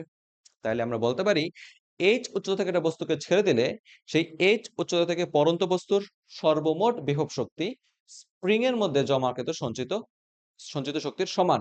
তো আমরা এখানে বলতে হচ্ছে যে mgh ইকুয়ালস টু হইতেছে আলটিমেটলি স্প্রিং এর জমাকৃত হাফ কে এক্স স্কয়ার শক্তির সমান। ওকে, তাহলে আমরা এখানে বলতে পারি কে স্প্রিং ধ্রুবকের মান জানা আছে, বস্তুর ভর বলে দিছে তো। 5 কেজি ভর একটা বস্তুকে উপর থেকে ছাড়তেছি, কত উপর থেকে ছাড়তেছি রে? প্রায় আমি 1 মিটার উপর থেকে ছাড়তেছি। তাহলে সবগুলো যদি মান বসায় দেই, তাহলে 5 ইন্টু 9.8 ইন্টু 1 ইকুয়ালস টু হচ্ছে হাফ ইন্টু কে এর মান 98 ইন্টু এক্স স্কয়ার। তাহলে স্প্রিং এর সংকোচনের পরিমাণ এক্স এর পরিমাণটা কত আসতেছে? কারোর হাতে ক্যালকুলেটর থাকলে একটু বলো তো, কত আসতেছে আলটিমেটলি এখানে?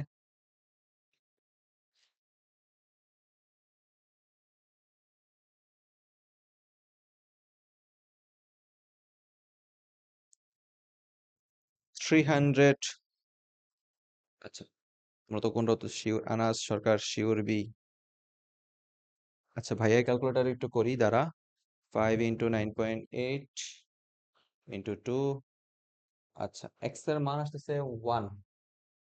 এক্স এর ভ্যালু হচ্ছে আহ এখান যদি আমরা একটা কাজ করি, হাফ এ পাশে এসে বলে 10, 10 ইন্টু 9.8 মানে 98, 98 কেটে দিলে কত থাকে, এক্স স্কোয়ার কত থাকে 1, কিংবা এক্স এর ভ্যালু থাকবে কত 1। তাহলে এখানে উত্তরটা হইতেছে, উত্তর হচ্ছে আলটিমেটলি এক্ষেত্রে আমার 1 মিটার পরিমাণ সংকুচিত হবে, 1 মিটার পরিমাণ সংকুচিত হবে। তাহলে সঠিক উত্তর এটার মধ্যে এইটা হচ্ছে সঠিক উত্তর, খ।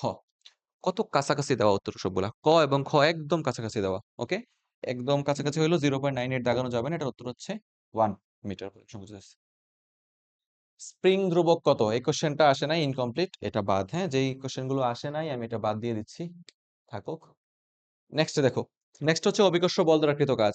অভিকর্ষ বল দ্বারা কৃত কাজ আলটিমেটলি ডাব্লিউ ইকুয়াল টু হচ্ছে, অভিকর্ষ বল দ্বারা কৃত কাজ ডাব্লিউ ইকুয়াল টু হচ্ছে এমজিএইচ। যদি আমরা এই টাইপের কোশ্চেন করছি, আমরা আরেকটু দেখবো।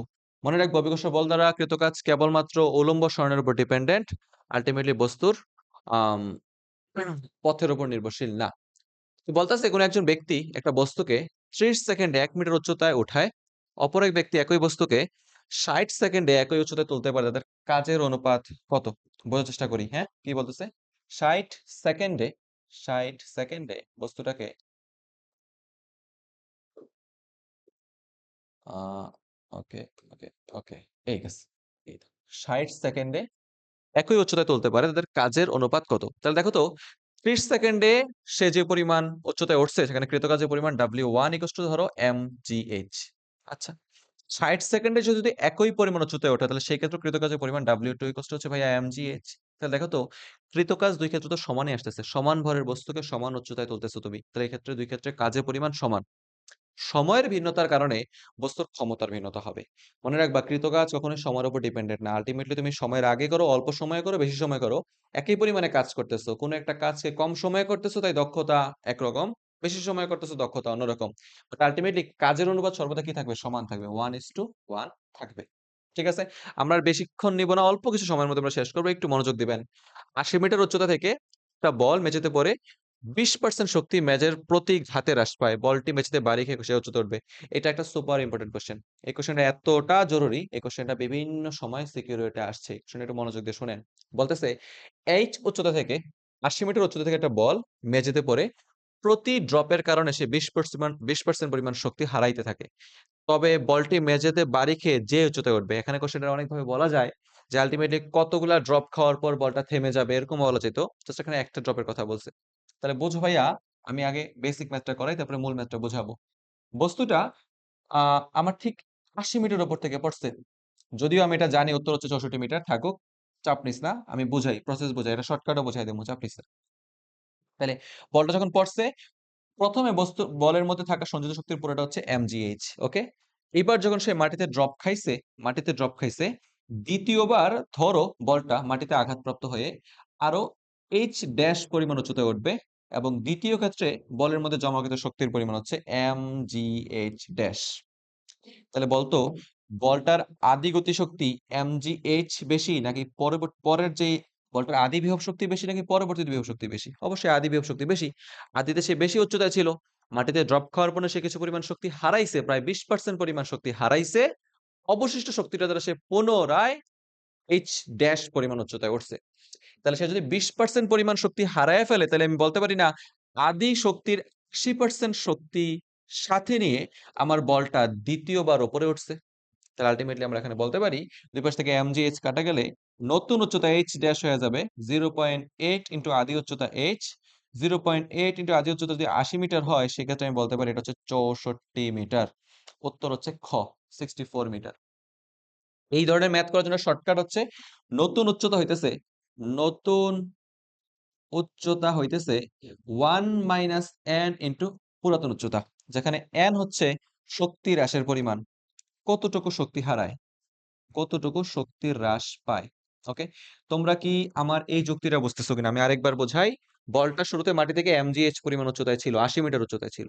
মাটিতে ড্রপ খাওয়ার ফলে সে শক্তির পরিমাণ হারাইছে 20%, অর্থাৎ অবশিষ্ট 80% শক্তি নিয়ে বলটা পুনরায় উপরে বাউন্স ব্যাক করছে। তাহলে বলতে পারি না আদি শক্তির 80% শক্তিটা হচ্ছে বলটাকে দ্বিতীয় ক্ষেত্রে উপরে ওঠানোর জন্য হেল্প করছে। তাহলে দ্বিতীয় ক্ষেত্রে বলটা যখন মাটি থেকে h ড্যাশ পরিমাণ উচ্চতায় থাকবে, তখন তার মধ্যে জমাকৃত বিভব শক্তিটা আদি বিভব শক্তির কতটুকু? 80%। এবং এই শতকরার এই হিসাবটা নিয়ে আমরা বলতে পারি বলটা দ্বিতীয়বারে 64 মিটার উপরে উঠবে। এর পরের ড্রপে আবার সেম ক্ষেত্রে কি হয়ে যাবে? 1 - 0.2 ইনটু 64, অর্থাৎ দ্বিতীয় ড্রপে সে আরেকটু কম উঠবে, চতুর্থ ড্রপে আরেকটু কম আসবে। ঠিক আছে না? এভাবে কমতে একসময় থেমে যাবে। এটা বুঝতেছো? এটা একটা ভালো শর্টকাট। এই ফর্মুলাটা ইউজ করতে পারো। এটা দিয়ে আমরা এমসিকিউ তাড়াতাড়ি করে ফেলতে পারি। ওকে? এটা একটা শর্টকাট। তাহলে পরীক্ষায় এত হিসাব নিকাশ করতে হবে না। এমজিএইচ ড্যাশ কিছু হিসাব নিকাশ করতে হবে না। তোমরা বুঝতেছো কিনা?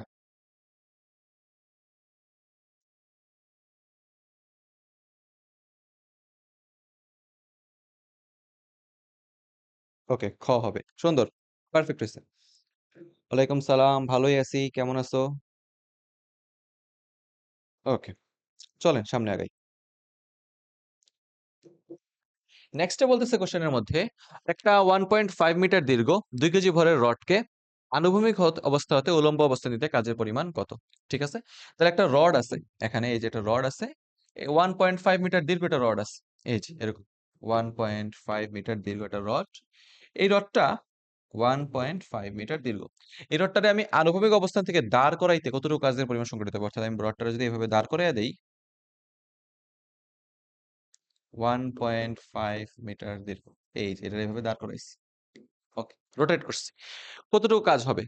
তাহলে দেখো তো ভাইয়া, এখানে জাস্ট ভরকেন্দ্র হিসাব করতে হয়। বলটার এই যে রড আছে না, রডের ভরকেন্দ্র ঠিক মাঝখানে থাকে। আগে ভরকেন্দ্র কোথায় ছিল? ভূমিতে। তাহলে কতটুকু উপরে উঠছে রে? তার ভরকেন্দ্র টোটাল উচ্চতার অর্ধেক পরিমাণ অংশ উঠছে না? তাহলে আমরা এখানে বলতে পারি কৃত কাজ ডাব্লিউ ইকুয়াল টু হচ্ছে mgh। বস্তুর ভরের পরিমাণ হচ্ছে 2 কেজি, 9.8। তার ভরকেন্দ্র টোটাল উচ্চতার হাফ পরিমাণ উপরে উঠছে, অর্থাৎ সে আলটিমেটলি 1.5/2 পরিমাণ উপরে উঠছে। আলটিমেটলি কৃত কাজের পরিমাণ কত? 2 কাইটা দিলে বলতে পারি 3/2 ইন্টু 9.8। তাহলে কত হয়ে যাবে? আমি যদি বলি 29.4 এর অর্ধেক, আশা করা যাচ্ছে 14 জুলের আশেপাশে কিছু একটা হবে। 14 জুলের আশেপাশে কিছু হবে। মনে হয়তো 14 দশমিক সামথিং, এটাই হবে অ্যাপ্রক্সিমেটলি উত্তরটা। এটার দৈর্ঘ্য প্রস্থ উচ্চতা দেওয়া আছে, এর ভরও দেওয়া আছে। এটার দৈর্ঘ্যকে আনুভূমিক অবস্থান হতে উলম্ব অবস্থায় রাখতে কি পরিমাণ কাজ করতে হবে? এই কোশ্চেনটা বোঝার চেষ্টা করি, দেখি কি বলছে, একটু মনোযোগ দিয়ে শোনেন। মনে করেন একটা ইট আছে, ঠিক আছে ভাইয়া? এই যে একটা ইট চিন্তা করতে পারো, এটার দৈর্ঘ্য প্রস্থ উচ্চতা সবই দেওয়া আছে। তাহলে আমরা একটা কাজ করি, এই যেতেছে এটা ইট, এখানে রাখছি, যে ইটটার দৈর্ঘ্য, প্রস্থ এবং উচ্চতা দেওয়া আছে। তাহলে দৈর্ঘ্যটা কত রে? দৈর্ঘ্য হচ্ছে 0.48 মিটার। একটু মনোযোগ দেন। এই টাইপের প্রশ্ন অনেক জরুরি অ্যাডমিশনের জন্য। কারণ আলটিমেটলি অ্যাডমিশন কোশ্চেন ব্যাংকটাই বেশি তোমার কিছুদিন পরে কাজে আসবে। যদিও এইচএসসি এর এমসিকিউ ইম্পর্টেন্ট বুঝছি। এইবার উচ্চতা হচ্ছে 0.12 মিটার, হাইট এটা হচ্ছে হাইট, এই হইতেছে হাইট। আমরা একটা কাজ করতে পারি ভাইয়া। ওকে, ওকে, আমরা এগুলোর একটু সাদা দ্বারা মুছে দিতে পারি। এই হচ্ছে ধরো, এই হচ্ছে পিঠ। এখানে দেখো দৈর্ঘ্যটা কতটুকু? এটা যদি মূলবিন্দু হয়, মূলবিন্দুর সাপেক্ষে এটা হচ্ছে আলটিমেটলি তার দৈর্ঘ্য এল, এটা হচ্ছে আলটিমেটলি তার প্রস্থ, এটা হচ্ছে প্রস্থটা প্রকাশ করতে পারি বি দ্বারা, এটা হচ্ছে তার উচ্চতা, এটা হচ্ছে এইচ। এখানে প্রশ্নে দৈর্ঘ্য দেওয়া আছে, প্রস্থ দেওয়া আছে, উচ্চতা দেওয়া আছে, সেটা হচ্ছে 0.12 মিটার। বলছে ভর দেওয়া আছে, দৈর্ঘ্যকে আনুভূমিক অবস্থান থেকে উলম্ব অবস্থান রাখতে হলে। দেখো বর্তমান কথা বলতো, একটা ইট যদি এভাবে শোয়ানো অবস্থায় থাকে, তখন ইটটার ভর কেন্দ্রটা কি আলটিমেটলি তার উচ্চতার অর্ধেক পরিমাণে আসছে না? ভর কেন্দ্রটা চিন্তা করে দেখ, এটা ধর একটা বই, এই বইটা যখন আসে দর্শকের সামনে, তাহলে বইয়ের ভর কেন্দ্রটা কোথায় থাকবে? টোটাল যতটুকু পরিমাণ উঁচু, সেই উচ্চতা ঠিক মাঝখানে আমার ভর কেন্দ্রটা থাকতেছে। তাহলে আমি বলতে পারি বর্তমান অবস্থায় ভর কেন্দ্রটা আমার h/2 অবস্থানে। এবারে সেম ইটটারে যদি কেউ একজন একটু রোটেট করে দেয়, তাহলে সেক্ষেত্রে ঘটনা কি হয়ে যাবে? ধর আমি যদি আমার এই স্ক্রিনটারে একটু লক করি, এইবার দেখ, ওটা সেম জিনিসটাকে আমি করবো যে একটু লক করে দিলাম, মনে কর এইভাবে করে দিলাম, যা, এই হচ্ছে ইটটা, আগে ছিল শোয়ানো অবস্থা, এখন আছে কি একটু দাঁড়ানো অবস্থায় আছে, এই এই তাহলে আগে টোটাল ভরকেন্দ্রটা ছিল উচ্চতার অর্ধেক পজিশনে, এখন ভরকেন্দ্রটা কোথায় থাকবে? এখন ভরকেন্দ্র থাকবে দৈর্ঘ্যের অর্ধেক পজিশনে, থাকবে না? ঠিক না? চিন্তা করতে, এবার ভরকেন্দ্র কোথায় আছে? ঠিক মাঝখানে। এবার ভরকেন্দ্র টোটাল দৈর্ঘ্যের অর্ধেকে আছে। আগে ভরকেন্দ্রের কথা ছিল মাঝখানে, সেক্ষেত্রে টোটাল উচ্চতার অর্ধেকে ছিল। তাহলে বলতে পারি ভরকেন্দ্র h/2 থেকে পরিবর্তিত হয়ে নতুন অবস্থান ভরকেন্দ্রটা কোথায় চলে গেছে রে? L/2 পজিশনে চলে গেছে না? আলটিমেটলি ভরকেন্দ্র সরণ কৃতকাজ W = mgh average। H average মানে কি? ভরকেন্দ্রের সরণ দিতে হয়। বস্তুর ভর হচ্ছে 2 কেজি ভরের বস্তু, 9.8 জি এর মান। কতটুকু উলম্ব সরণ করছে ভরকেন্দ্রের? আগে ছিল h/2 অবস্থানে, শেষে গেছে L/2 অবস্থানে। L এর মান হচ্ছে 0.48, 0.48/2। h হইতেছে আলটিমেটলি 0.12, 0.12/2। তাইলে আমি বলতে পারি এখানে কাজের পরিমাণ হচ্ছে মোস্ট প্রবাবলি 1.764। এটার একটু কাজ করবা, জানাবা এর উত্তরটা কত আসে। ক্যালকুলেটরে চাপ দিয়ে দেখবা এই ভ্যালুটা অ্যাপ্রক্সে করতে গেলে কতটুকু আসে।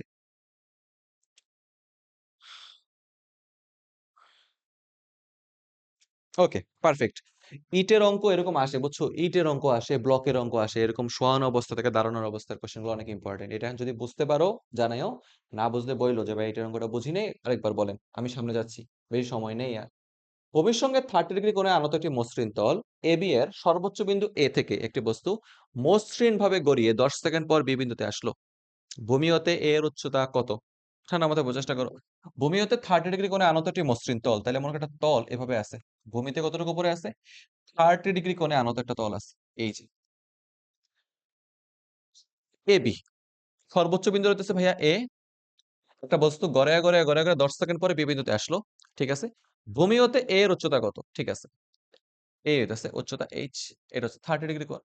তাহলে বস্তুটার মসৃণ ভাবে গড়িয়ে পড়তে সময় লাগে 10 সেকেন্ড। 30 ডিগ্রি কোণে একটা মসৃণ তল এবি এর সর্বোচ্চ বিন্দু এ থেকে 10 সেকেন্ড সময় নেয়, বি বিন্দুতে আসলো। ভূমি হতে এর উচ্চতা কত? এখানে কাজের পরিমাণ সামহাও উল্লেখ করা হয় নাই। কাজের পরিমাণ দিয়ে দিলে না হয় বলতে পারতাম যে কতটুকু পরিমাণ উচ্চতায় আছে এখানে। 10 সেকেন্ড পরে আসছে, তাহলে আমরা তো এখানে বলতে পারি, একটা কাজ করতে পারি, a = g sin 30 ডিগ্রি। তাহলে ম্যাক্স অ্যাক্সেলারেশন a হচ্ছে ভাইয়া 9.8 ইন্টু সাইন 30 হচ্ছে হাফ। ভাই এটা খসড়া হিসাব করে নেই, হ্যাঁ ভাইয়া একটু দাঁড়া। টোটাল অতিক্রান্ত দূরত্ব এ বি হচ্ছে s ut plus half at square, 0 plus half into a হচ্ছে 4.9 টি স্কোয়ার, অর্থাৎ সময় হচ্ছে 10 সেকেন্ড। তাহলে হিসাব করলে পাচ্ছি হাফ ইন্টু 4.9 ইন্টু 100। তাহলে ভাইয়া পাচ্ছি 50 গুণ 4.9, বাহ বাহ বাহ। 5 ইন্টু 49, 5 ইন্টু 49 করলে কত হয়? 980। 5 ইন্টু 49 করলে 980 হবে না, 200 সামথিং হবে। দেখি তো কত আসতেছে। আম 5 গুণ 49 করলে 245, দুঃখিত, 245 মিটার। এবি যদি 245 মিটার হয়, উচ্চতা আমরা বলতে পারি এ বি সি ত্রিভুজেতে সাইন 30 ডিগ্রি হচ্ছে H by AC by AB. Ultimately AC থাকতেছে এ বি 245 সাইন 30 মানে হাফ, 122.5 মিটার। কোশ্চেনটা খুব ভালো লাগছে, কোশ্চেনটা সত্যি ভালো লাগছে, মানে কাইন্ড অফ প্রেমে পড়ে যাওয়ার মতো একটা কোশ্চেন। ভালো একটা প্রশ্ন। যারা যারা দেখতেছেন আমার সাথে, জানি না কারা কারা দেখতেছেন, একটু মনোযোগ দিবেন। ওটা হচ্ছে খ নাম। প্রশ্নটা আরেকবার ভালো মতো বুঝাই, মজার একটা কোশ্চেন। কি বলছে দেখেন। কোশ্চেনটা বলতেছে ভূমির সাথে 30 ডিগ্রি কোণে একটা আনত তল হচ্ছে, মসৃণ তল হচ্ছে এবি। ওকে ভাইয়া, এই যে মসৃণ তল, এটা যদি বুঝতে না পারলে আমি এটা একটা কাজ করি, এটা লাল পিলা করে দেই। ধরো এই হচ্ছে মসৃণ তল, হলুদ কালার তলটা। এই তলের এ বিন্দু থেকে বস্তু যখন গড়ায় নিচের দিকে পড়ে, তার মাটিতে আসতে 10 সেকেন্ড পরিমাণ সময় লাগে। তোমার এখন, তুমি এখন যে অবস্থায় আছো, তোমার আমার প্রতি কিছু বিশ্বাস রাখতে হবে। সেটা হচ্ছে একটা বস্তু যখন উলম্ব অবস্থা নিচের দিকে পড়ে, তাতে কার্যকর ত্বরণ a হয়ে যায় g, 9.8 metre per second square. বস্তু যখন আনত তল বরাবর গড়িয়ে পড়ার চেষ্টা করে, আনত তলে গড়িয়ে পড়ার ক্ষেত্রে বস্তুর উপর কার্যকর ত্বরণ a হচ্ছে g sin 30 ডিগ্রি। বুঝতেছেন নি? তাই আনতলে গড়িয়ে পড়ার ক্ষেত্রে a হচ্ছে g sin 30 ডিগ্রি। সেক্ষেত্রে বস্তুর উপর g এর মান বসাই দিলে আমি বলতে পারি কার্যত ত্বরণের মান হচ্ছে 4.9 মিটার পার সেকেন্ড স্কোয়ার। অর্থাৎ বস্তুটা যখন গড়িয়ে গড়িয়ে পড়তেছিল, তার উপর 4.9 মিটার পার সেকেন্ড স্কোয়ার ত্বরণ কার্যত হচ্ছে। এবার তুমি একটু বেস দিয়ে একটা গতিবিদ্যা সূত্র করো। টি সময়ে এ ত্বরণে গতিশীল একটা বস্তু ঠিক কতটা দূরত্ব অতিক্রম করবে? তাহলে বস্তুরা মোট অতিক্রম দূরত্ব s = ut, আদি অবস্থায় বেগ শূন্য, হাফ a t স্কয়ার। সেখান থেকে বলতে পারলাম বস্তুরা 10 সেকেন্ডে বেসিক্যালি অতিভুজ বরাবর 245 মিটার দূরত্ব অতিক্রম করছে। তাহলে দেখো এটা ত্রিভুজের জন্য তোমার কাছে কোণ দেওয়া আছে, অতিভুজ দেওয়া আছে, তার লম্বটা বের করলে h এর মান হচ্ছে 122.5 মিটার, অর্থাৎ বস্তুটা ভূমি থেকে 122.5 মিটার উচ্চতা থেকে পড়ছিল। বুঝছো? এটা অত্যন্ত ভালো একটা কোশ্চেন। তোমরা বুঝছো কিনা জানাইও। এটা তোমরা বুঝতে পারছো কিনা আমি দিয়ে রাখলাম, জানাইও।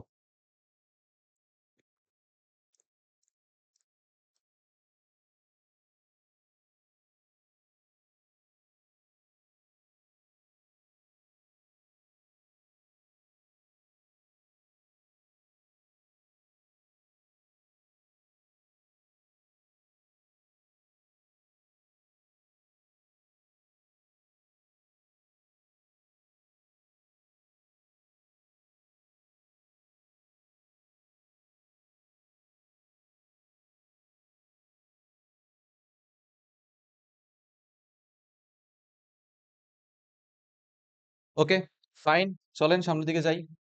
লাস্টে আছে গতিশক্তি এবং বিভব শক্তি নিয়ে কথাবার্তা আছে। দেখি কি বলতেছে। সমান ভরবেগ। আচ্ছা, আমার কেমন স্লাইডের মতো বাকি আছে একটু দেখতে চাচ্ছি। আমার 37 থেকে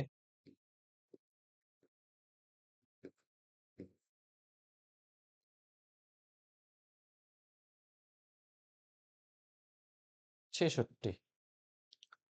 আমাদের এখনো কোশ্চেন আর মতো বাকি আছে। গতিশক্তি বিভব শক্তি যে টপিকটা, এখান থেকে আমরা না আগামী ক্লাসে কন্টিনিউ করব, টু বি কন্টিনিউড।